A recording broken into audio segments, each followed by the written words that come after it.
Are you trying to decide whether to buy one of the DJI Mini drones or the larger Air series drones? Well, in this video, I'm going to help you find which one of these is going to be the right drone for you. So I'm going to be using the Mini 4 Pro and the DJI Air 3 for this video, but I'm also going to be referring to the newly released Air 3S so that you can help pick the right drone for you. Now, this video is not just going to be about technical specifications and features, but also real-world performance and how each of these might fit best into your life. So here's a list of everything that we're going to cover throughout this video, and we're going to get started with size and weight. But before we do, if you're new around here, my name is Justin. It's great to meet you, and if you've been here before, it's great to have you back. So let's get started by comparing the size of these two drones. So when it comes to size, obviously the Mini drone is the smaller of the two and the Air is the bigger. Now, when you have them actually unfolded, there's not a massive difference in size. Obviously, the Air series is quite obviously bigger, but it's not like the Mini drone is substantially smaller when they're in this sort of footprint. Now, the real size saving comes when you fold these guys up. So once these drones both have their arms folded up and they're in their smallest configuration, the Mini is actually quite a bit smaller here than the Air 3. If we look at it from both sides, you can fit this guy on the top here and there's a lot of extra space in there. So the Mini drone, you can actually sort of put it in your pocket if you've got fairly large pockets. Obviously, this isn't going in anyone's pocket, but this is a sort of serious thing you've got to consider if you're somebody who's doing a lot of traveling. The size and weight of the Mini drone is definitely going to have its advantages in that situation. Now, talking about size, let's compare the weights. Now, the Mini 4 Pro is less than 250 grams, it's 249 grams, which means it gets to skirt a lot of sort of registration restrictions in lots of different countries, where the Air 3 or Air 3S, this weighs in at over 700 grams, around 720 grams, so it's way above that 250 gram limit, which means that basically wherever you go, you are going to have to register this guy, and it's obviously going to be a much heavier drone than this if it's in your backpack or something. I often find that when I have the Mini in my backpack, I very rarely even notice it's there, but when you put the Air in your backpack along with something else, you can really feel that extra weight, especially because these sort of Fly More kits that I have with the extra batteries on this guy, those batteries weigh a lot more than the batteries on this. So all that weight does start to add up, and you can feel it on your shoulders if you're doing sort of a big hike or something like that. If you're somebody who's doing a lot of outdoor hiking and stuff, again, the Mini drone is probably going to be the better one for you.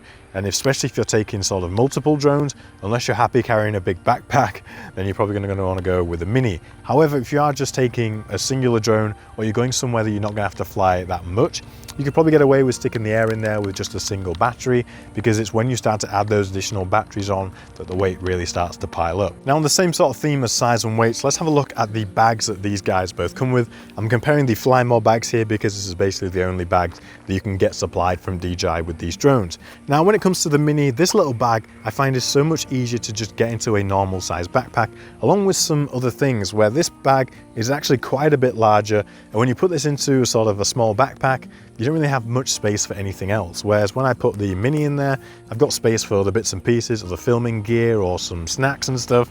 Where with this guy, it takes up pretty much the whole bag. So that's something you've got to bear in mind. Obviously, you can also just wear them as a sling bag if that's something that's going to be more suitable for you, but just bear in mind that this bag is just substantially bigger and more cumbersome just to live and travel with. Okay, so let's take a quick look at regulations and registration. Now, in a lot of places, a drone that's less than 250 grams is sort of at the mercy of less restrictions and less regulations. So you can sort of get away with flying a sub 250 gram drone in a few more places and with a few less restrictions, where when it comes to a larger drone, most places you're going to have to register them, and you're also going to be slightly more restricted in where you can actually fly these bigger drones. Now, if you're out and about in the sort of countryside, in the open, these aren't really going to be things you need to worry about, because a bigger drone out in the open is just completely fine and is treated broadly similar to a smaller drone. So if you're out in the middle of nowhere, you're going to be absolutely fine. But if you're in a more sort of built up area or things like that, then having a smaller drone might be a bit more advantageous to you. Next up, let's take a look at camera quality. Now, I'm going to compare the Air 3, the Air 3S, and the Mini 4 Pro in this situation. So we'll start off with the Mini 4 Pro. It's got a single camera and it's a 1/1.3 inch sensor, and it's up to 48 megapixels. So this is actually a fantastic little camera. I love the camera here on the Mini 4 Pro. I've been using it for well over a year and I absolutely love it. I think the video quality is excellent, picture qualities are excellent, and it has so many features that have normally been restricted to higher priced, sort of more pro level drones. Now moving on to the Air 3, the Air 3 actually has exactly the same camera sensor as the Mini 4 Pro. It's that same 1/1.3-inch sensor, but it's got two of them because it's got two cameras. We have the exact same sort of equivalent 24mm wide angle camera on the bottom, and then above that we have a 70mm equivalent zoom camera, but they're both using the same sensor, so we get exactly the same really high quality level of footage that we get on the Mini 4 Pro. So in this instance, there's not actually a whole lot to be gained when it comes to camera quality when you're going from the Mini 4 Pro to the Air 3. Basically, I don't even see any difference really between either of those two cameras when I'm doing the footage in post-production and when I'm just looking at the footage afterwards. Now, the next thing you're going to see is when it comes to the Air 3S, the main sensor has been upgraded now to a 1-inch sensor. So having that bigger sensor is going to allow us to get a higher quality image. It's also going to allow us to have better dynamic range and a few other things like this. A larger sensor just results in a better quality image. Now, that's on the main 24mm equivalent camera. On the 70mm equivalent zoom camera on the top, it's still running exactly the same sensor that we had on the Air 3, that 1/1.3-inch sensor. Again, really high quality image. I love the image that comes out of this sensor. I have no complaints with it. So when it comes to camera quality, you're not really sacrificing much going for the mini drone, but you are sacrificing having that medium telephoto 70mm lens, which can come in really handy when you're creating nice cinematic footage. So to give you a little bit of a comparison, I went to the same location, took both these drones with me and shot some footage using both of them. So have a look and see if you can tell the difference between the two of them, because to me, they both look really good and they both look very similar. But there's also going to be some footage shot there with the sort of medium tele lens, so you can see how that looks as well.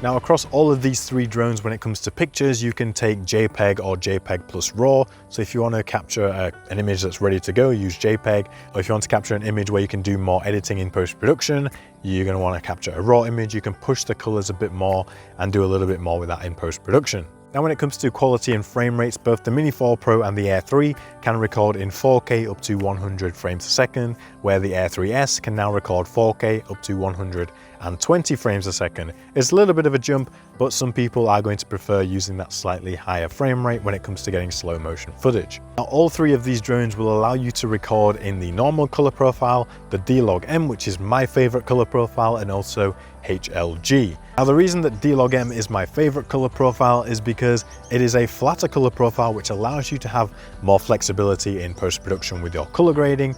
But because it's a flatter color profile, it also captures more detail in the highlights and the shadows of your image, giving you a more detailed image. Now it also gives you a more detailed image when it comes to color range because it's a 10-bit color profile. Now the normal color profile on the Mini 4 Pro and the Air 3 is an 8-bit color profile, which means it can only capture 16 million colors. Now 16 million colors obviously sounds like a lot, but the 10-bit D-Log-M can actually capture up to 1 billion different colors. So it has a higher level of color detail, which in result gives you a highly flexible image for post-production and a more detailed image when it comes to color. If you're picking up either of these two drones, you should also go and pick up my D-Log-M cinematic LUTs. Now these have been specifically designed to work with D-Log-M drone footage, and you can pick from either my one-click LUT collection, which is going to give you really quick and easy cinematic color grades in just one click from D-Log-M, Or if you want a little bit more control over your color grading, you can pick up my premium cinematic look collection.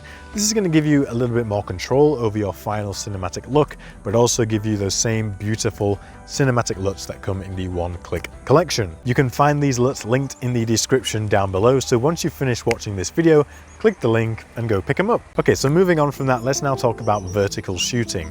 Now, a lot of you out there might be content creators and you might be recording a lot of video for Instagram or TikTok, in which case the mini drone is probably going to be the one that you want. Now, the reason that is because the Mini 4 Pro, the Mini 3 and the Mini 3 Pro all have a camera that can rotate from horizontal to vertical, so you have the full use of that sensor when capturing vertical video or pictures.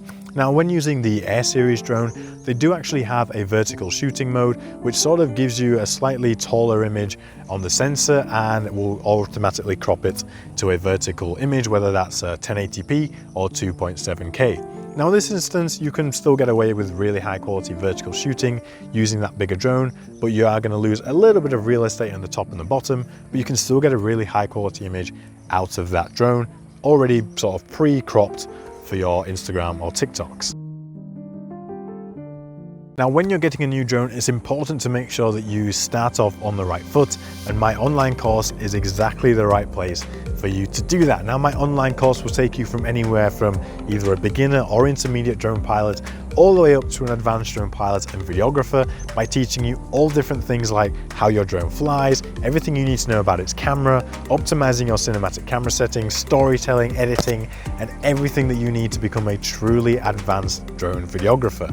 Now, the course comes with loads of bonus material, including my premium cinematic look collection, free of charge, so you can get started right away creating beautiful cinematic video. Now, you can find the course linked in the description. It's going to take you to the page where you can sign up and get started right now on the right foot and get you all the way to becoming an advanced drone videographer. Okay, so now let's move on to performance, now actual real world performance. So when it comes to these two guys, I'm just going to refer to my notes a little bit here, but the Air 3S and the Air 3 have a much higher performance window than the Mini 4 Pro or the Mini 3 or the Mini 3 Pro. Now, obviously you can see here, the little Mini's got tiny little motors on it, where the Air series drones have got much more powerful motors paired with much larger props, so it's just going to be a more high performance drone, and it having more weight is also going to sort of aid it in some of those performance areas. Now, first off, when it comes to actual sort of flying performance, the Mini 4 Pro is going to be a slightly slower drone overall, so it's slower to ascend and descend and actually slower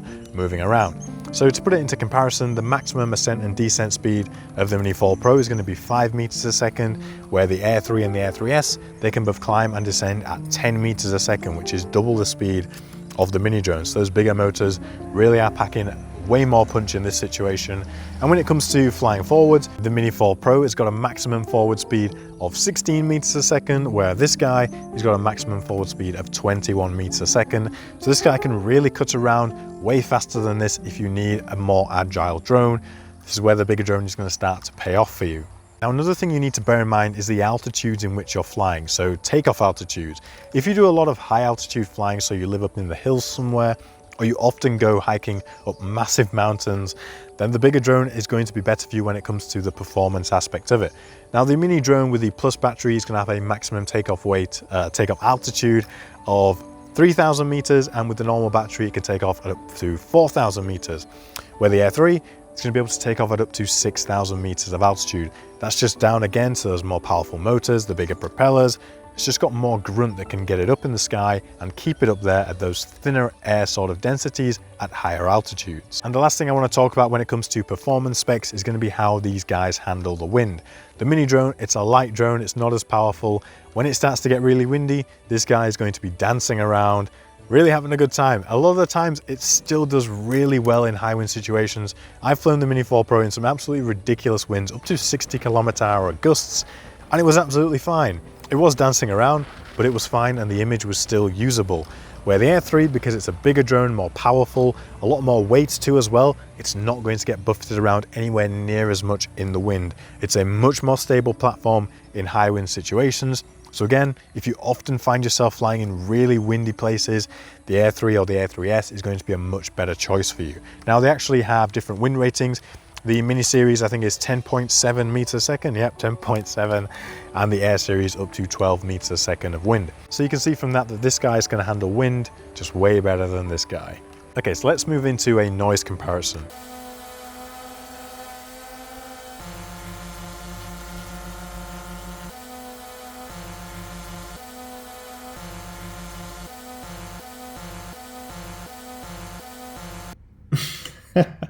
I can't be the only one who thought of that, come on.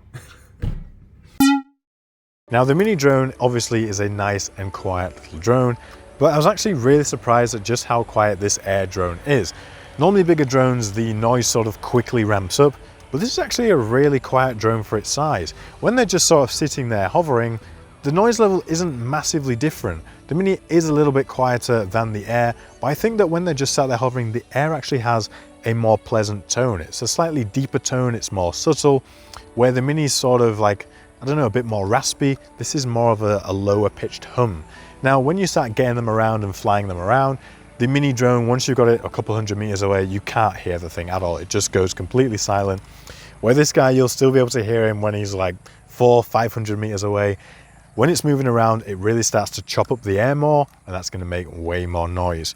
So when it's just sat there hovering, the difference is, I mean, it's negligible. Obviously this is louder than this, but the difference is negligible. But when you're actually flying around and moving, that's when this guy starts to make more noise. Moving on from that, these drones are both using OcuSync 4 transmission, and I highly recommend that you get a drone that is using this OcuSync 4 transmission. Now, the Mini 3 and the Mini 3 Pro are both using OcuSync 3, but OcuSync 4 is the most current and the sort of best system that we currently have with DJI. Now, if you're getting either of these drones, I recommend that you get the RC2 controller. This is the controller with the screen. Some people do struggle to see the screen in really bright sunlight. Me personally, I don't really have that much trouble with it. And normally when it's a really sunny day, I tend to go and find a bit of shade to stand in anyway, just to give myself a bit of relief from the heat. And that also helps with being able to see that screen better.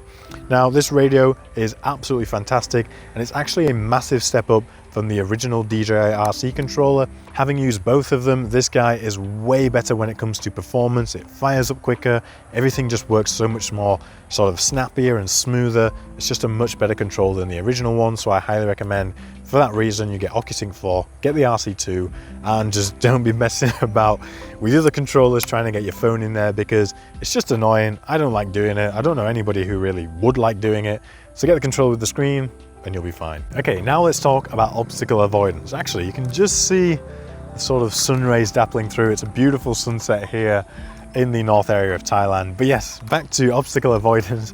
Both of these drones have full 360-degree obstacle avoidance, and the Air 3S has the same, but it also now has LiDAR, which should allow you to have obstacle avoidance even at night. When it comes to obstacle avoidance, these guys are both going to have really good performance when it comes to detecting and avoiding obstacles to sort of help you not have a crash. And because of that, we have advanced features like active track and waypoints and all that good stuff across both of these drones. So you're not actually really sacrificing much when it comes to features, especially with the Mini 4 Pro. The amount they managed to pack into this little drone honestly is so impressive. Even a year on from now, this thing impresses me every time I take it out. Now this guy, obviously, we still have that full 360-degree obstacle avoidance, and we have waypoints, cruise control. We have all the same features, just in that slightly bigger package. Now, something that I have noticed from watching other people's videos and seeing both these guys in action is that I've noticed that the Mini 4 Pro, when it comes to actually avoiding obstacles, tends to do slightly better than the Air series drones. And also, I'm also talking about the Air 3S, because I've seen a lot of people flying the Air series drones and they tend to crash into obstacles much easier than the Mini series. The Mini tends to be able to just sort of whip around and get around these obstacles better. I'm not sure whether it's just because of the size of this thing.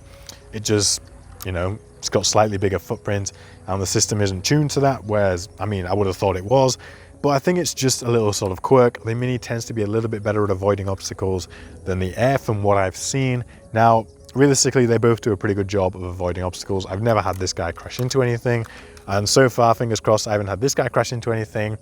But yeah, if you just play it sensible and sort of just take into account the limitations, they're not going to see fine branches or power cables, things like that.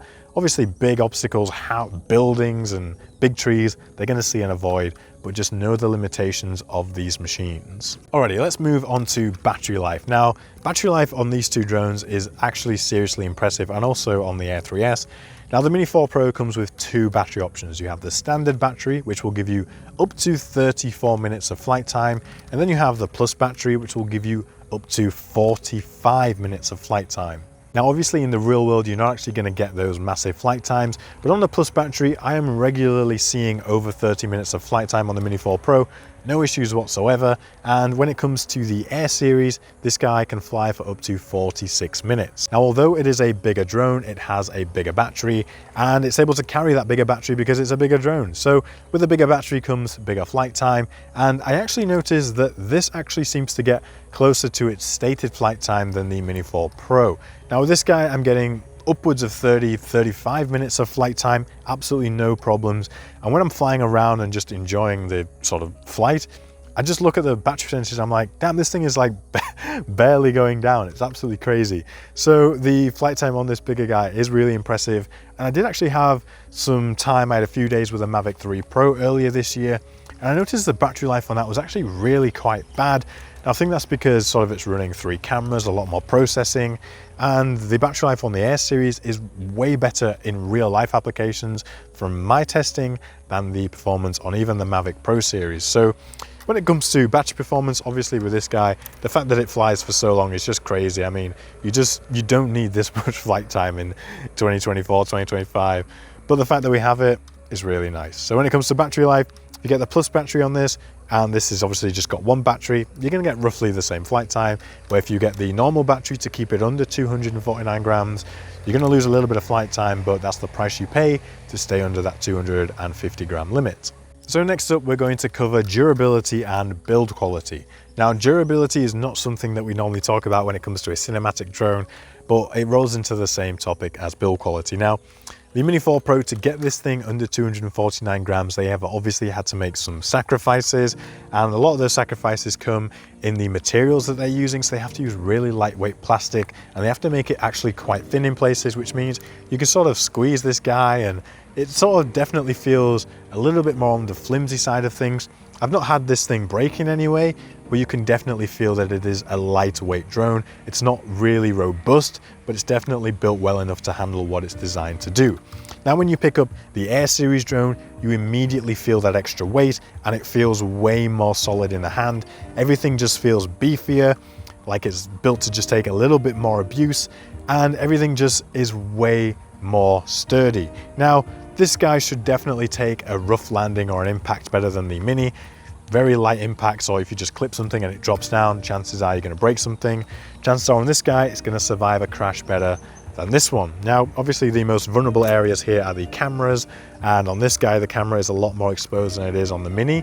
The Mini sort of has these areas around the cameras which can give it a little bit of protection if you hit something, whereas this guy, if you whack the camera, it's just going to fall off. So yeah, that's durability and build quality. The Mini, sacrifices are made, it's still built well enough to do what it needs to do, but when you pick it up, you might just feel like, oh, this doesn't quite feel as well built as this, but they got to get it lightweight. That's the sacrifice they had to make. Okay, so now let me just quickly cover costs. Now, the Mini drone is much more affordable than the larger Air series of drones. Now, a quick baseline, this is going to be Fly More combos with the RC2 controller. So the Mini 4 Pro at the time of filming this video is $1,099. The Air 3 is $1,549, and the Air 3S is $1,599. So there's not actually a big price difference between the Air 3 and the Air 3S. So if you're buying new, you might as well just get the newest version, the Air 3S. If you already have the Air 3, it's probably not worth going out and upgrading to the 3S. But there is a significant price jump between the Mini and the Air series, as 50% of the cost there. So if cost is something that you need to be aware of, then the mini drone is definitely going to be lighter on your wallet, as well as lighter on your back as you're carrying it around. So now let's quickly talk about actually living with these two drones. So what are the day-to-day things that you're going to notice as you're sort of owning these machines? Well, having owned the Mini 4 Pro for over a year, I'm really well versed with how this thing is to live, and to be honest, it's a really easy drone to live with, especially because of its size. You can just throw it in any bag and it fits just anywhere pretty much. The batteries you can just charge them with your normal sort of high quality phone charger. They charge off USB-C up to 30 watts. So they charge just using any old charger, and they charge as you would expect them to. Where when it comes to the bigger drone with the Air series, to get the most effective charging, you need to use a 65 watt charger. So a 65 watt charger is not something that most people tend to have lying around. You can pick them up pretty cheap, but if you're moving from a Mini to an Air series and you're just going to try use the same charger, the batteries are going to take way longer to charge, because to get more efficient charging out of them, you need to use a higher wattage charger. And also the Air series is just a little bit more cumbersome to live with because of that bigger package. Now you can sort of get a camera backpack or something that you can break the drone down and put it in separately without having to take the actual DJI bag with you. But that's something you need to bear in mind. So when it comes to actually living with these guys, I think the Mini is definitely easier to live with as an overall package. And you are definitely going to make a little bit of a sacrifice when it comes to the Air series, carrying it around, charging it, all that sort of stuff. It's going to have to be a little bit more mindful. And obviously you're going to feel the Air series more on your back when you're taking it to other places. So after going through all of those talking points, let's quickly round this up into a couple of different people who might suit these drones better. So for the Mini drone, if you're somebody who's traveling a lot, you're more of a content creator doing a lot of vertical shooting, or you just want to travel light, then this is going to be exactly the right drone for you. Now for the Air series, if you're somebody who's flying in more tricky conditions, you want that extra camera, you want that extra stability, and things like that, and you don't mind carrying that extra weight and having a slightly bigger drone to deal with, then you can go for the Air series. Now, these are two different drones. They're for two different people, but to be honest, they both do absolutely fantastically. You're not making much sacrifice for going for the Mini 4 Pro. And if you want the bigger drone, it's obviously going to come with those few extra bonuses. Now, if you've seen some footage that looks like this, it's been shot with an FPV drone, and the Avata 2 is an excellent place to start if you want to get yourself into FPV. And if you want to see a video where I compared the Mini 4 Pro to the Avata 2, you can go check out this video right here. And if you've got yourself a Mini 4 Pro and you want to learn how to make it even more cinematic, go and check out this video right here. So thank you so much for watching. I hope I've given you a lot of information here and everything you need to make the right choice. So go out, enjoy, and I will see you in the next one. Bye-bye.